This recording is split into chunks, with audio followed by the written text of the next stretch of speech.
ప్రేక్షకులందరికీ ప్రభువైన యేసుక్రీస్తు నామం పేరిట శుభాభివందనాలు తెలియజేస్తున్నాం.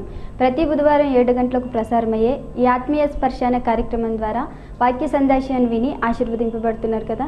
ఇప్పుడు డెవిజన్లు కురల్ల డేవిడ్ రాజ్ అయ్య గారు వాక్య సందేశాన్ని అందిస్తారు.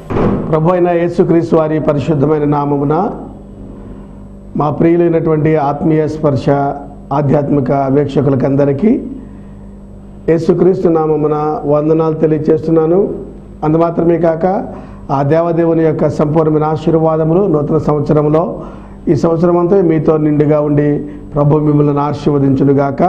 ఆమేన్. మిక్కిలి ప్రియులారా, ఈ సంవత్సరంలో నూతన సంవత్సరపు ఆరాధన కార్యక్రమాలు అనేకాలు జరుగుతూ ఉన్నాయి. వాటిలో చూస్తున్న మీరు కూడా మీ సంఘాల్లో నూతన సంవత్సర ఆరాధన జరిగించుకున్నారని నేను ప్రభుపేట విశ్వసిస్తూ దీవెనలు పొందారని కూడా నమ్ముతున్నాను. దేవుడు మిమ్మల్ని సమృద్ధిగా ఆశీర్వదించాలని ఇంకనూ అభివృద్ధి చేయాలని మనపూర్వకంగా నేను ఈ యొక్క కార్యక్రమం ద్వారా మిమ్మల్ని కోరుకుంటూ ఉన్నాను. ప్రియులారా, నిజముగా మరి ఈ విధముగా మిమ్మల్ని కలుసుకోవడానికి ఈ నూతన సంవత్సరంలో కూడా దేవుడు నాకు ఇచ్చిన గొప్ప భాగ్యమును బట్టి నేను ప్రభువును స్తుతిస్తూ ఉన్నాను. సమస్తము నూతనమైనవి అన్న సందేశాలతో నిన్నటి నూతన సంవత్సర ఆరాధనలో అనేక మంది ఆ దేవదేవుని ఆరాధించి ఆ నూతన దీవులను మనం పొందుకున్నాం. తిరిగి ఈ సంవత్సరం కొనసాగించడానికి ఈ ఉదయం ఈ విధముగా మిమ్మల్ని కలుసుకునే భాగ్యాన్ని దేవుడు నాకు ఇచ్చినందుకే మరలా నేను ప్రభువుని స్తుతిస్తున్నాను. ఈ దినపు వాక్య సందేశం కొరకై మరి మనము పరిశుద్ధ గ్రంథంలో నుండి కొరింథీ సంఘానికి అపోస్తలుడైన పౌలు రాసిన పత్రిక 5వ అధ్యాయంలో 17వ వచనం రాయబడినటువంటి మాటను చదువుకుంటున్నాం. ప్రియులారా, అదేమిటంటే, కాగా ఎవడైనను క్రీస్తునందున ఎడల వాడు నూతన సృష్టి, పాతవి గతించెను, ఇదిగో క్రొత్తవాయెను. ఈ వాక్యాన్ని కూడా నిన్న ఆరాధనలో మనం నేర్చుకుని ఉండవచ్చు. అయినా మరొకసారి మీతో కొన్ని ఆధ్యాత్మిక సందేశాలను పంచుకోవాలని నేను ఆశపడుతూ ఉన్నాను. ఎవరైనా క్రీస్తునందున్నట్లయితే వాడే నూతన సృష్టి. నూతన సృష్టి, న్యూ క్రియేషన్. నూతన సృష్టి అని అంటే పాతది లేదు అని అర్థం. అంటే దేవునిలో మనం సమస్తం క్రొత్తగా కలిగి ఉండాలని. అంత మాత్రం చేత పాతవి అయినటువంటివేవో నిత్యావసరాలుగా మనకున్న వాటిని మనతో తెచ్చుకోవడం కొత్త సంవత్సరంలోకి జరుగుతూనే ఉంటుంది. కాబట్టి నూతన సృష్టి అని అంటే మనుషులముగా మనము మన మనస్సు మారి నూతనపరచబడడం, జీవితంలో ఆధ్యాత్మిక సందేశాలను వింటూ ఉండగా ఆత్మలో మనం బలపరచబడడం. దేవునికి స్తోత్రం కలుగునుగాక. ఈ క్రమంలోనే పాతవైన వాటన్నిటినీ కొత్త సంవత్సరంలోనికి మోసుకొని రావడం, వాటిని మనము మనతో తెచ్చుకోవడం అనేటటువంటిది అంత ఆశీర్వాదకరమైనటువంటి పరిస్థితి కాదు. కాబట్టి మనము దేవునిలో ఎదుగుతూ ఉండగా నూతనమైనటువంటి తత్వాన్ని కలిగిన వారముగా ఉండాలి, నూతనమైనటువంటి స్వభావం కలిగిన వారముగా ఉండాలి, నూతనమైనటువంటి రూపాంతరపు ప్రభావమును కలిగిన వారముగా ఉండాలి, నూతనమైనటువంటి పరిశుద్ధాత్మ అభిషేకపు ప్రభావమును కలిగిన వారముగా ఉండాలని ప్రభుపేట నేను మిమ్మల్ని కోరుతూ ఉన్నాను. ప్రియులారా, ఈ సందేశాలను నిన్న విన్నాం. కానీ ఈరోజు మీతో ఒక ప్రత్యేకమైనటువంటి లేఖనంలో నుండి మీతో మాట్లాడాలని నేను ఆశపడుతున్నాను. నేను ప్రాముఖ్యంగా మీకు చెప్పేది ఏంటంటే, వీఆర్ ద న్యూ క్రియేషన్. మనము నూతనమైన సృష్టి, మనం నూతన సృష్టి. పరిశుద్ధ గ్రంథంలో అనేక సత్యాలను నూతన సృష్టి గురించి మనం నేర్చుకుంటూ ఉంటాం. ఈ క్రమంలో పాత నిబంధనలో నుండి ఇశ్రాయేలు జీవిత చరిత్రలో ఒక ప్రాముఖ్యమైన సంఘటన మీకు చెప్పాలని నేను అనుకుంటున్నాను. అదేమిటంటే, మోషే నాయకత్వం తర్వాత ఇశ్రాయేలీలందరూ ఐగుప్తులో నుండి బయలుదేరి కనానుకు వచ్చేటటువంటి వారి యొక్క 40 సంవత్సరాల ప్రయాణంలో యెహోషువ నాయకత్వంలోకి వచ్చేసరికి వారు ఎరికోను హాయిని జయించేటటువంటి ప్రయత్నంలో అద్భుతమైనటువంటి కార్యాలు దేవుడు వారి పట్ల జరిగించడం మనం చూస్తాం. ఎరుకో ఎంత గొప్ప పట్టణం, దానిని కేవలము ప్రదక్షిణలు చేయడం ద్వారానే నాశనం చేయగలిగారంటే అదంతా దేవుని యొక్క గొప్ప ప్రభావభరితమైనటువంటి శక్తి. అంత మాత్రమే కాదు, హాయిని కూడా వారు జయించారు.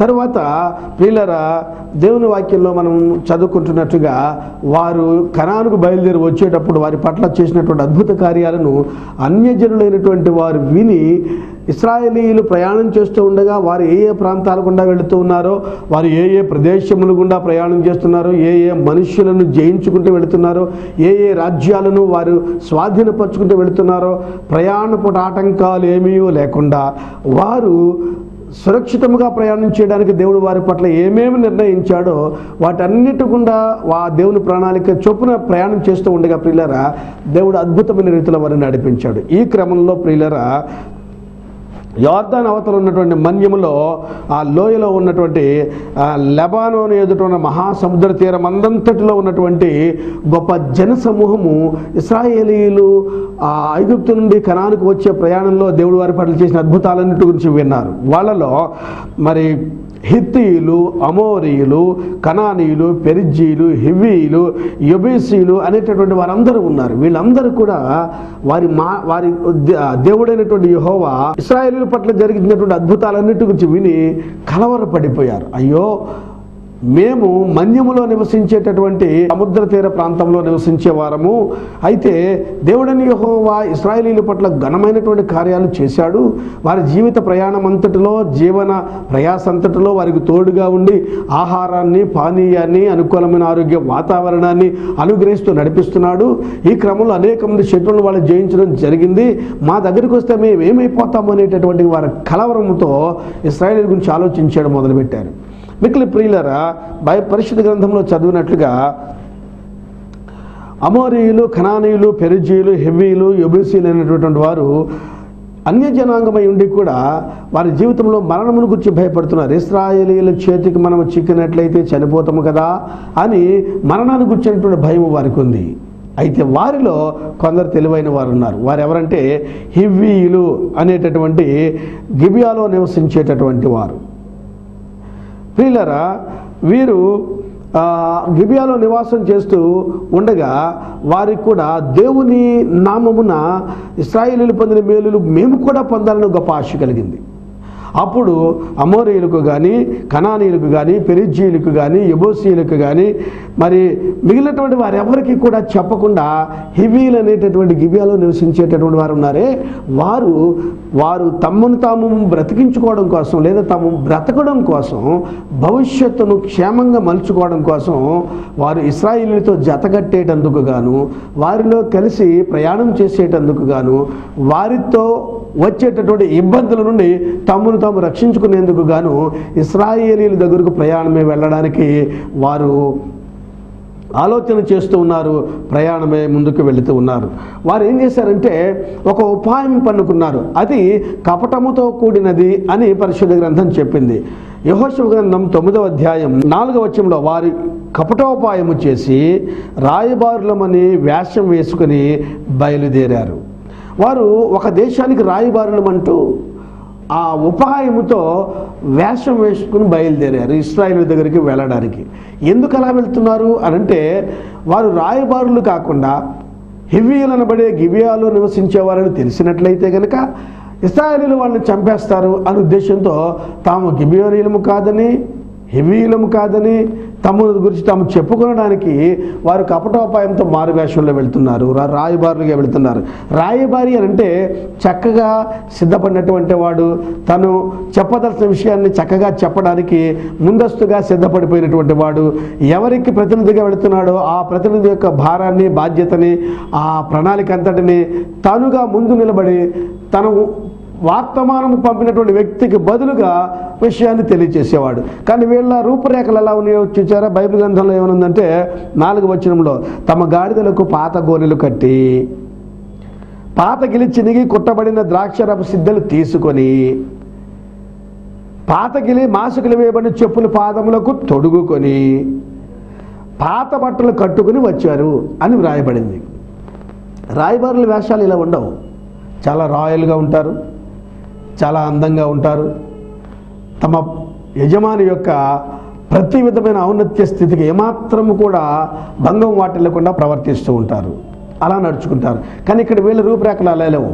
వాళ్ళ గాడిదల మీద పాత గోనెలు కట్టారు, పాత గిలిపై చినిగిపోయిన బట్టలు వేసుకున్నారు, చినిగిన దానికి మాసికలు వేసినటువంటి చెప్పులు తొడుక్కున్నారు. అలాగే ప్రియులారా, మరి చినిగిపోయినటువంటి మాసికలు వేసినటువంటి ద్రాక్షరసపు తిత్తులను పట్టుకుని వస్తున్నారు. ఇక్కడ మనం బాగా గమనించాల్సిన విషయం ఏంటంటే, దేవుని దగ్గరకు వచ్చేటటువంటి వారు మొదటగా పాపులుగా ఉంటారు.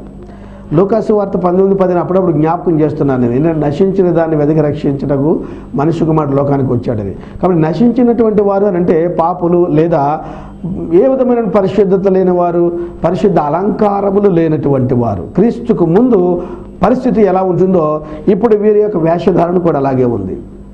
వాళ్ళ యొక్క ప్రయాణం గాడిద ప్రయాణానికి గురితైతే వారి ప్రయాణాలు ఎలా ఉన్నాయంటే పాతగిలినటువంటి గోని సంచులు వేయబడినట్టుగా ఉంది. ప్రియులరా, వారి ప్రయాణం అంతా కూడా కలవరంతో ఉంది, ఆందోళనతో ఉంది, భయంతో ఉంది, మరణాపేక్షతో ఉంది. ఏ విధము చేతనైనా బ్రతకాలనేటటువంటి కోరికతో వారు తమను తాము పరిశుద్ధులైనటువంటి ఇశ్రాయేలీలకు, పరిశుద్ధ జనాంగమైన ఇశ్రాయేలీలకు అప్పగించుకోవాలని చూస్తూ ఉన్నారు. నీ జీవిత ప్రయాణంలో కూడా కలవరం ఉన్నట్లయితే, గత దినాల్లో, గత సంవత్సరంలో ప్రయాసతో కూడినటువంటి విషయాలతో ఇబ్బంది పడి ఉన్నట్లయితే, యేసుక్రీస్తు జనాంగమైనటువంటి ఇశ్రాయేలు సమాజమైనటువంటి క్రీస్తు రాజ్యముకు సిద్ధపడుతున్నటువంటి క్రైస్తవ సంఘం యొద్దకి, ఆ నాయకుని యొద్దకు నువ్వు వచ్చినట్లయితే తప్పకుండా నీ మరణము నుండి హివ్వీయులు అనబడేటటువంటి గిబియోనీయులు రక్షించబడినట్టుగా రక్షించబడతావు. ఒక నూతనమైనటువంటి స్థితిలోనికి నువ్వు వస్తావు. రెండవది, వారి యొక్క ద్రాక్షతీతులు ఎలా ఉన్నాయంటే చినిగిపోయి కొట్టబడినటువంటి ద్రాక్షతీతులు. చినిగిపోయి కొట్టబడిన ద్రాక్షతీతులు అంటే పాత తిత్తే. దీనిలో ద్రాక్షరసం వేసుకుంటే ఎలా ఉంటుంది? లూకాసు వార్త 5వ అధ్యాయంలో ప్రభువైనటువంటి యేసుక్రీస్తు వారు 36వ వచనంలో చెప్తారు, 37వ వచనంలో కూడాను ఏమనంటే, ఎవడు తన పాత తిత్తులలో క్రొత్త ద్రాక్షరసం పోయాడు, పోసినేడుల క్రొత్త ద్రాక్షరసం తిత్తులను పిగుల్చును, రసము కారిపోవును, తిత్తులు కూడా పాడవునని వాక్యంలో ఉంది.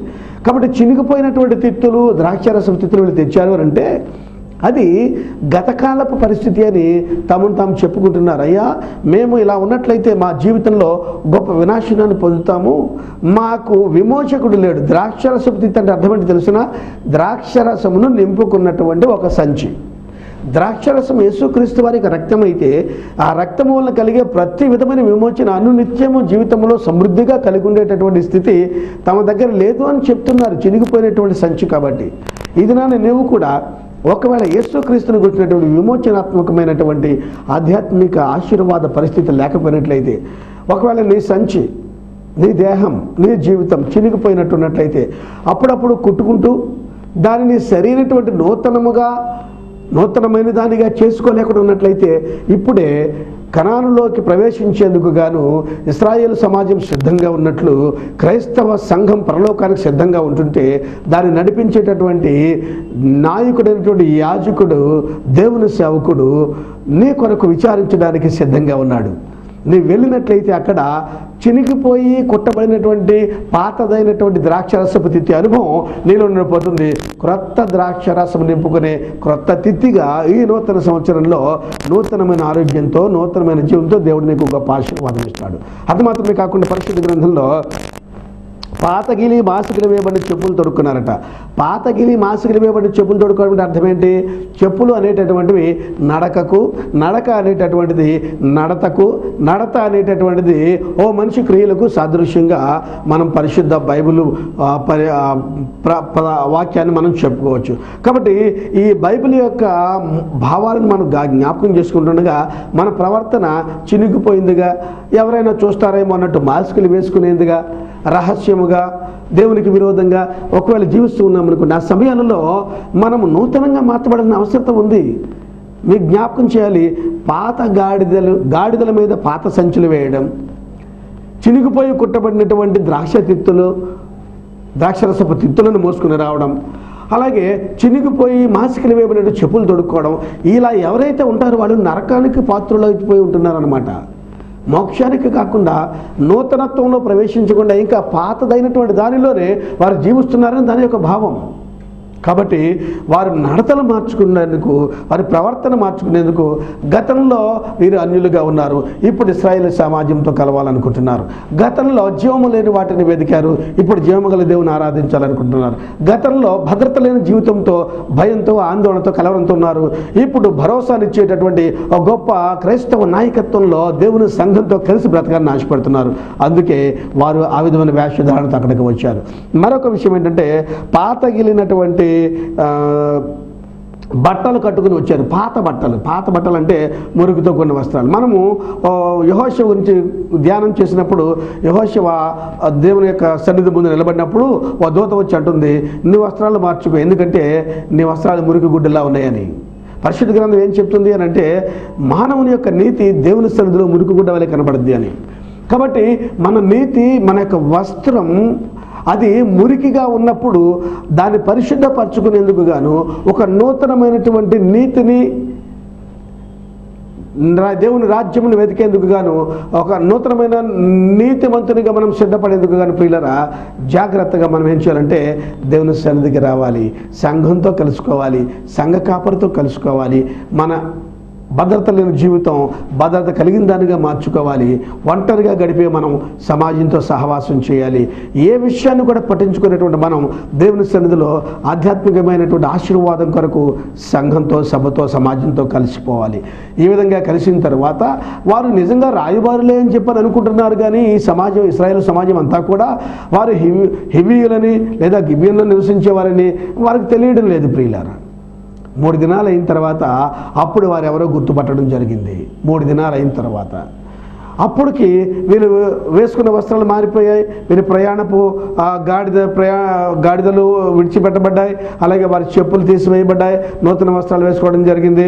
ఇంకా అన్నిట్లోనూ కూడా నూతనమైపోయారు. 3 దినాల తర్వాత నూతనమైపోయారు. ఇక ఆ నూతనమైపోయిన తర్వాత వీరి విషయం ఇశ్రాయేలు సమాజాన్ని తెలిసినప్పుడు, అవునరా మీరు ఫలాని వారు కదా, కాబట్టి మీరు మమ్మల్ని ఎందుకు ఈ విధంగా ఫలాని వారిని చెప్పుకున్నారంటే, అప్పుడు వాళ్ళు అంటున్నారు, మీ వలని మాకు ఏ విధమైన మరణ భయం లేకుండా ఉండేటట్లుగా మేము ఆ విధంగా చెప్పాము, అయినను మీ యొక్క దేవుని కృప మా మీద ఉండునుగాక అని చెప్పని వారు ముందస్తుగా ఇశ్రాయేలీయులు మొట్టమొదట వారి సమాజంలో ఈ హివీయులైన గిబియోనీయులు చేరినప్పుడు చేసిన ప్రమాణాన్ని జ్ఞాపకం చేసుకోమని చెప్పి వారికి తెలియజేస్తూ తమ జీవితాన్ని వారితో కూడా గడపడానికి ఇష్టపడి సమర్పించుకున్నారు ప్రియులారా.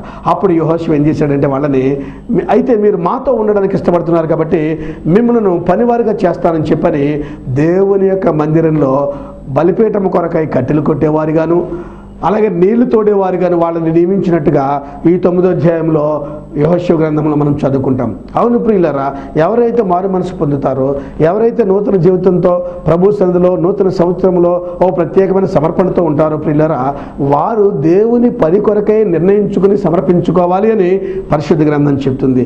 నీవు ఎల్లప్పుడూ కూడా నీకు కలిగిన మనసుతో నీ విషయాలను చూసుకుంటావు. ఫిలిప్పీ పత్రికలో ఎవరు రాయబడింది 2వ అధ్యాయంలో ఏముందంటే, క్రీస్తు యేసు కలిగి మనసు మీరు కలిగి ఉండండి అని. కాబట్టి యేసుక్రీస్తు వారి మనసు మనం కలిగి ఉన్న తర్వాత ఆయన పనిని చేయడానికి పరిపూర్ణముగా మనం ప్రియులారా సమర్పించుకోవాలి, సిద్ధపడి ఉండాలి. వారు కట్టెలు కొట్టేవారు గాను, అలాగే నీళ్లు తోడేవారు గాను నియమించబడ్డారు. అంటే వారి పరిచర్య ఎంతో గొప్పది. కట్టెలు కొట్టమంటే ఏంటి తెలిసిన, నిర్జీవమైపోయినటువంటి జీవితాలు వారు ప్రభు కొరకు వినియోగించేందుకు గాను ప్రియులారా మరి వారు ప్రయత్నం చేస్తూ ఉన్నారు. బలిపీఠము కొరకై, బలిపీఠము మీద జరిగే కార్యక్రమాల కొరకై ప్రధాన వనరుని వారు సిద్ధం చేస్తున్నారు ప్రియులారా. కాబట్టి దేవుని కొరకు సమర్పించడంలో, దేవుని కొరకు అర్పణలు అర్పించడంలో మనము ఏ విధముగా సమర్పించుకుంటున్నామో మన పరిస్థితులు ఎలా ఉంటుందో ఒకసారి గమనించాలని ప్రభుపేట నేను కోరుకుంటున్నాను. దేవుని సన్నిధిలో పరిచయం చేసేటట్టు ఉన్నావుగా, నీళ్లు తోడేటట్టు ఉన్నావా, కట్టెలు తెచ్చేవారుగా ఉన్నారా? అంటే కట్టెలు నీళ్లు తెస్తే సరిపోతాయి అనుకుంటున్నారా? నీళ్లు అంటే దేవుని వాక్యం మీరు జ్ఞాపకం చేసుకోవాలి. కట్టెలు అని అంటే క్రియలు అని చెప్పి తిమోతి చెప్తాడు ప్రియులారా. కాబట్టి బైబిల్లో మనం చదువుకుంటున్నట్టుగా మన పని తేలిపోతుంది. అగ్ని వచ్చినప్పుడు కట్టెలు కానీ, వెండి కానీ, బంగారం కానీ, కర్రగడ్డి, కొయ్య ఇవన్నీ కూడా కాలిపోతాయి. వాస్తవమైంది నిలబడుతుంది ప్రియులారా. కాబట్టి మన ప్రవర్తన జాగ్రత్తగా కనిపెట్టుకోవాలి.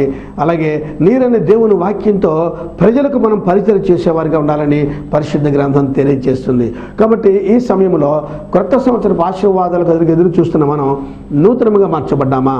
ఇందా మనం చదువుకున్నాం కదా, కొరింథీ సంఘానికి పౌలు రాసిన పత్రికలో, ఎవడైనా క్రీస్తునందుంటే, క్రీస్తునందు అనంటే క్రీస్తు అంటే ఎవరు?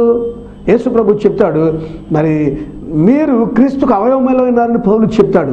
మన దేహం క్రీస్తుకు అవయవాలు అని చెప్పి మనం అనుకుంటే, మన దేహం దేవునికి ఆలయం అయితే ఆ ఆలయంలోనికి అనగా క్రైస్తవ సమాజంలోనికి, క్రైస్తవ సంఘంలోనికి, ఇశ్రాయేలు సమాజంలోనికి మనం వచ్చేవారముగా ఉంటే క్రీస్తులో ఉన్నట్టే. కాబట్టి సంఘంలో చేర్చబడిన మనం, సమాజంలో చేర్చబడిన మనం క్రీస్తులో ఉన్నామని సంగతి జ్ఞాపకం చేసుకుంటూ, అలా లేని వారు ఎవరైనా మన దగ్గరికి వస్తే సంతోషంతో వారి పరివర్తన చెందే వారముగా తగినట్టు విధముగా వారిని ప్రోత్సహించాలి. హివ్వీయులైనటువంటి గిబియోనీయులను ఇశ్రాయేలును ప్రోత్సహించి దేవుని నామమును ప్రమాణం చేసి వారి ప్రవర్తనలోనూ, వారి యొక్క అలంకారములలోనూ, వారి యొక్క ఆరాధనా పద్ధతుల్లోనూ మార్పు తెచ్చేటట్టుగా వారిని ప్రోత్సహించడం మాత్రమే కాదు, దేవుని మందిరపు పని కొరకు వారిని నియమించడం కూడా జరిగింది. కాబట్టి నూతన సంవత్సరంలో ప్రవేశించాము అనుకుంటున్న మనమున్నామే, ఒకసారి ఆలోచన చేసుకోవాలి. నీ ప్రయాణపు పద్ధతులు ఎలా ఉన్నాయి? పాత గోనె వేయబడిన గాడిద ప్రయాణంలా ఉందా ఇంకా? లేకపోతే నూతన వస్త్రాలు పరచుగా ఒలేవ కొమ్మల పట్టుకుని యెరూషలేముకు యేసు ప్రభువు వెళ్ళాడు ప్రయాణం చేస్తూ గాడిద మీద, అలా ఉందా అని ఆలోచించాలి. అలాగే నీ యొక్క ద్రాక్ష తిత్తి కొత్త తిత్తిగా ఉందా, ఇంకా చినిగిపోయి కుట్టుకుంటూ దానిలోని ద్రాక్ష రసం పోతుంది, అది కారిపోవడం, ఇంకా తిత్తి కూడా పాడైపోవడం, యేసుక్రీస్తులో పరిపూర్ణ విమోచన లేకుండా ఉన్నావా? ఇంకా నీ చెప్పులు, నీ నడత, నీ ప్రవర్తన మాసికలు వేసినట్లుగా అప్పుడప్పుడు పాత స్వభావం పడచూపుతూ పాపానికి ఆకర్షించబడుతున్నావా? మారు మనసు పొందావా? మలినమైన వస్త్రాలు వేసుకొని నీతి లేకుండా ప్రభువుని ఆరాధన చేస్తున్న వారు ఒకసారి ఆలోచించాలి. కాబట్టి నేను వాక్యాన్ని ముగించే ముందుగా, నూతనత్వం అనేటటువంటిది మనసు మారుట చేత, క్రియలను మార్చుకుంటూ చేత, జీవముగల దేవుని ఆరాధించడం చేత నీకు కలగాలని దేవుని సేవకునిగా నేను కోరుకుంటున్నాను. ఈ సమయంలో ఈ వాక్యం వింటున్న నీవు ఒకసారి ఆలోచన చేసి ఈ వాక్య భాగాలన్నిటినీ కూడా నెమరు వేసుకుంటూ ధ్యానం చేస్తూ నాతో పాటు నువ్వు ప్రార్థనలు ఏకీపించినట్లయితే తప్పకుండా ప్రభువు నిన్ను మారుస్తాడని నేను విశ్వసిస్తున్నాను. ఈ సమయంలో ఈ వింటున్నటువంటి వాక్యం మనందరి జీవితాలకు నూతనమైన ఆశీర్వాదమును అనుగ్రహించునుగాక. Amen, amen. ప్రార్థన చేస్తాను. మమ్మల్ని మిక్కిలిగా ప్రేమించిన పరలోకపు తండ్రి, నీ పరిశుద్ధమైన నామమునకు స్తోత్రములు ప్రభువా. ఈ రోజుల్లో చాలామంది తమ పాత స్వభావాన్ని నాయన విడిచిపెట్టకుండా నూతన సంవత్సరంలో ప్రవేశించాము, కొత్తగా అయిపోయాము, అంతా కొత్తగానే ఉందని చెప్పి భ్రమపడుతూ ఉన్నారు. నాయన త్రాగేటటువంటి వారు త్రాగుతూనే నూతన సంవత్సరంలోకి వస్తున్నారు. వ్యభిచారులతోనే కలిసి నూతన సంవత్సరంలోకి వస్తున్నారు. ఇంకా మరి ఆయా ప్రవృత్తులు కలిగినటువంటి వారు, అలవాట్లు కలిగినటువంటి వారు, ఇంకా ఆయా విధములైనటువంటి వ్యసనములు కలిగినటువంటి వారు వాటిని పట్టుకునే నూతన సంవత్సరంలోకి వస్తూ భలే కొత్తగా ఉందని అనుకుంటున్నారు. అటువంటి వారందరూ నీ సన్నిధిలో మారు మనసు పొంది తమ యొక్క జీవిత ప్రయాణమందును, తమ యొక్క విమోచన కార్యమందును, తమ యొక్క ప్రవర్తన యందును, వారి యొక్క నీతి విషయమైన ఆరాధన యందును నిన్ను పోలి జీవించే భాగ్యం దయచేయండి. ఈ సందర్భంలో ఆత్మీయ స్పర్శ కార్యక్రమం ద్వారా వాక్యాన్ని విన్నటువంటి ప్రియులందరూ దీవించబడినట్లుగా తగిన సహాయం దయచేయమని మిమ్మల్ని ప్రార్థన చేస్తూ, దీవించినందుకు నీకు వందనాలు తెలియజేసుకుంటూ క్రీస్తు యేసు నామమున ప్రార్థించి వేడుకుంటున్నాను తండ్రి. Amen, amen. మిక్కిలి ప్రియులారా, ఈ నూతన సంవత్సరం అంతా కూడా ద్వితీయోపదేశకాండం 12:10 చెప్పినట్లుగా సంవత్సరాంతము వరకు దేవుని మహాకృప మీ అందరికీ తోడై ఉండాలని నేను కోరుకుంటున్నాను. ఇంకా మీరు ఆధ్యాత్మిక విషయాలలో ఏదేని అవసరం కలిగినట్లయితే తప్పక నన్ను సంప్రదించండి. అందు మాత్రమే కాక స్థానిక మీ సంఘాలలో నమ్మకంగా పనిచేస్తూ దేవుని కొరకు ఆత్మతో సత్యముతో ఆరాధన చేస్తూ మీకు కలిగినటువంటి ఆత్మవరములను, ఆత్మఫలములను వినియోగించి స్థానిక సమాజం, ఇశ్రాయేలు సమాజంలో ఆశీర్వదించబడడానికి మీరు కారకులు కావాలని ప్రభుపేట ఈ నూతన సంవత్సరంలో మిమ్మల్ని కోరుకుంటున్నాను. అంత మాత్రమే కాక మీ కొరకు నేను ప్రార్థన చేస్తూ ఉన్నాను. ఏమనంటే, అనేక మంది నాతో ఫోన్ చేసి మీ యొక్క పరిచర్య ద్వారా మేము ఆశీర్వదించబడ్డాం, మీ ప్రార్థన వల్ల స్వస్థత పడ్డామని చెప్తున్నారు. ఈ సమాచారం వింటుంటే నేను హృదయంలో ఎంతో ఆనందిస్తూ ఉన్నాను. ఇంకా మీరు ఎక్కువగా ఈ నూతన సంవత్సరంలో గొప్ప ఆశీర్వాదాలు పొందుకోవాలని ప్రభుపేట నేను మిమ్మల్ని కోరుకుంటూ, యేసుక్రీస్తు మిమ్మల్ని సర్వదా ఆశీర్వదించాలని మిమ్మల్ని బట్టి నేను ప్రభుని స్తుతిస్తున్నాను. ప్రభు యేసు కృప నిరంతరం మీతో తోడండి, మిమ్మల్ని ఆశీర్వదించునుగాక. Amen, amen, amen. అందరికీ వందనాలు. ఇంతవరకు వాక్య సందేశాన్ని విని మీరు ఆశీర్వదింపబడినట్లయితే మీరు మాకు తెలియజేయవలసిన మా చిరునామా: పాస్టర్ రెవరెండ్ కురెళ్ళ డేవిడ్ రాజు గారు, మాదేపల్లి, సియోను ప్రార్థనా మందిరం, డోర్ నెంబర్ 5-137, ఏలూరు, పశ్చిమ గోదావరి జిల్లా. మా ఫోన్ నెంబర్లు 9701035677.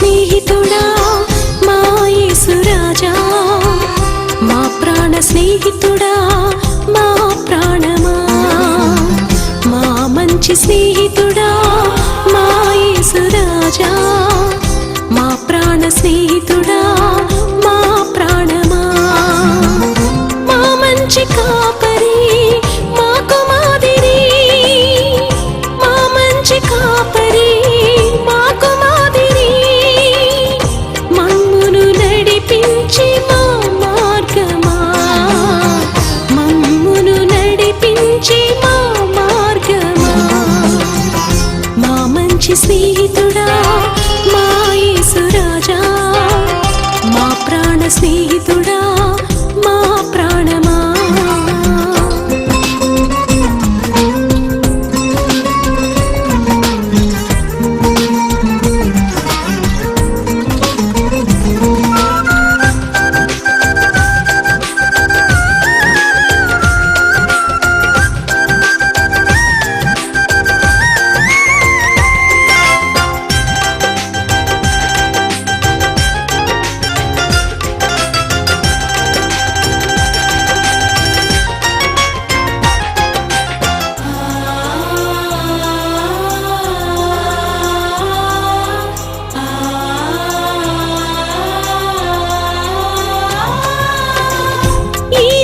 మనుషుల స్నేహం అతి స్వల్ప కాలమే, మా యేసు నీతో స్నేహం కలకాలమే.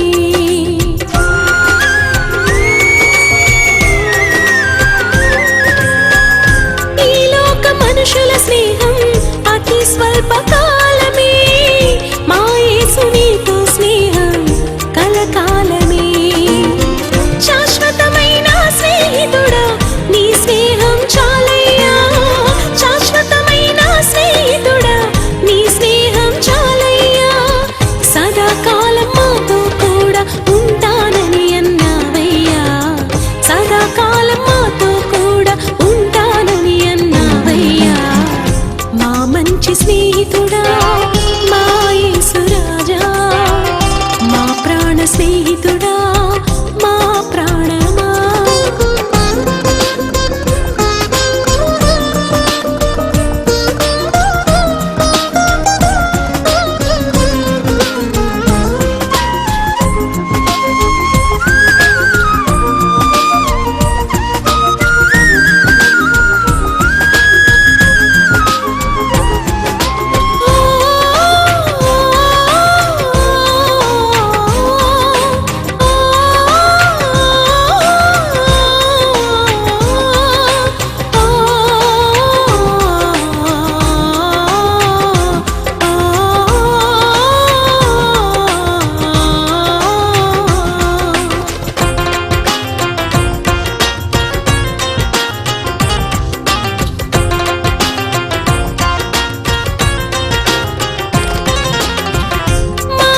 శ్రమలను ఎన్నో సహించినావయ్యా, కడబొట్టు వరకు రక్తం చిందించినావయ్యా,